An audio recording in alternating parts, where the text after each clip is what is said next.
السلام علیکم ورحمۃ اللہ وبرکاتہ۔ صحابہ کا جو غلام تھا ہمارا وہ امام تھا۔ از قلم محمد مدنی نبیر حضرت مولانا سید ارشد مدنی مدظ اللہ مدنی منزل دیوبند۔ یہ اپنے ایک مضمون میں حضرت مولانا عبدالعلیم فاروقی صاحب کے سلسلے میں کچھ باتیں اور کچھ یادیں ارشاد فرما رہے ہیں، وہ سننے کے قابل ہیں، ان کو میں آپ کے سامنے پڑھ کر کے سناتا ہوں۔ یہ فرماتے ہیں الحمدللہ وحدہ والصلاۃ والسلام علی من لا نبی بعد۔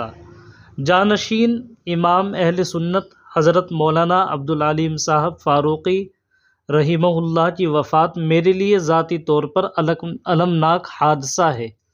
آپ کا وصال کوئی ایسا حادثہ نہیں ہے جس کو معمولی سمجھ لیا جائے، بلکہ امت مسلمہ کو خصوصاً ہندوستانی مسلمانوں کو اس سے ایک کاری زخم لگا ہے جس کی کسک نہ معلوم کب تک محسوس کی جاتی رہے گی۔ مولانا مرحوم نے اپنے عظیم دادا امام اہل سنت مولانا عبدالشکور لکھنوی رحمہ اللہ کی صحیح معنی میں جانشینی کی۔ آپ رحمہ اللہ نے ملک و ملت کی فلاح و بہبود کے لیے بڑی جانفشانی سے کام لیا۔ تاریخ میں ایسی کم شخصیات گزری ہیں کہ جن کی زندگی ایک تحریک رہی ہو۔ آپ نے اپنے جد امجد امام اہل سنت رحمہ اللہ کی نقش قدم پر چلتے ہوئے احقاق حق اور ابطال باطل کا فریضہ انجام دیا۔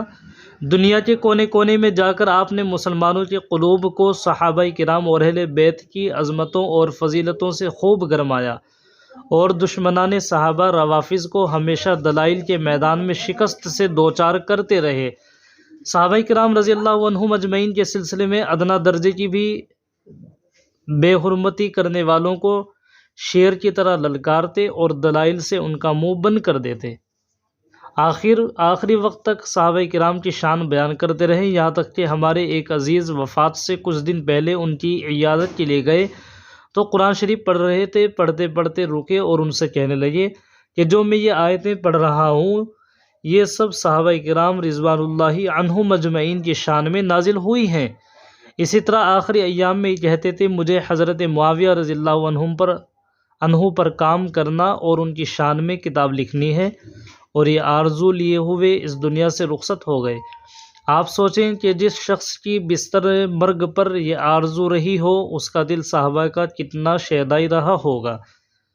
اسی طرح چھوٹوں سے بے انتہا محبت اور نرم گفتگو کرتے، ایسا معلوم ہوتا جیسے کافی عرصے سے جانتے ہوں، اور مجھ سے ان کا تعلق اور لگاؤ کچھ اس طرح تھا کہ لگتا ہی نہیں تھا وہ ہم سے اتنے بڑے ہیں۔ بالکل بے تکلفانہ گفتگو کرتے اور خوب مشورے اور نصیحتیں کرتے، اور کبھی کبھی گفتگو کے دوران مجھ سے محبت کا اظہار کرتے ہوئے جذباتی ہو جاتے تھے۔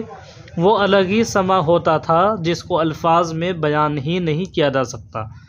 بس اتنا کہہ سکتا ہوں، بات کرتا تھا مختصر مگر روح کے تار چھیڑ دیتا تھا۔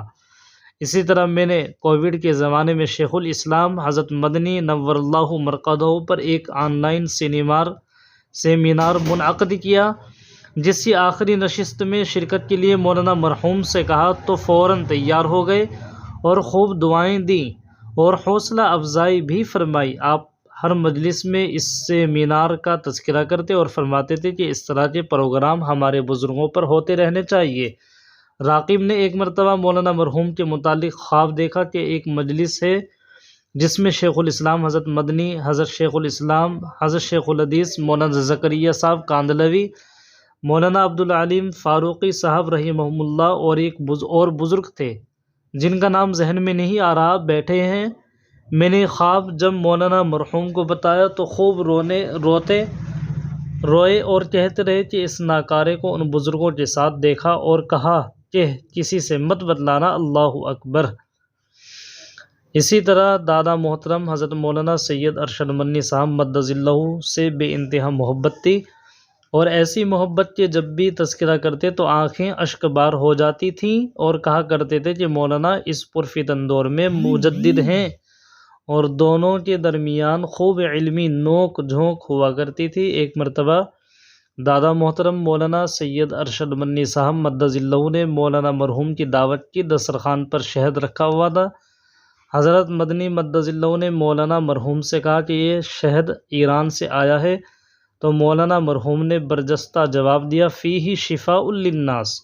مخدومی حضرت مولانا عبدالعلیم فاروقی صاحب رحمہ اللہ دارالعلوم دیوبند کی مجلس شورا کے رکن اور جمعیت علماء ہند کے پہلے جنرل سیکریٹری اور آپ نائب صدر تھے، اور اس کے علاوہ آپ بہت سے اداروں اور جماعتوں کے رکن اور سرپرست تھے اور بہت سی ملی و ملکی تحریکات کے بانی، مبانی و مؤسس تھے۔ آپ کی پوری زندگی جہد مسلسل سے عبارت تھی۔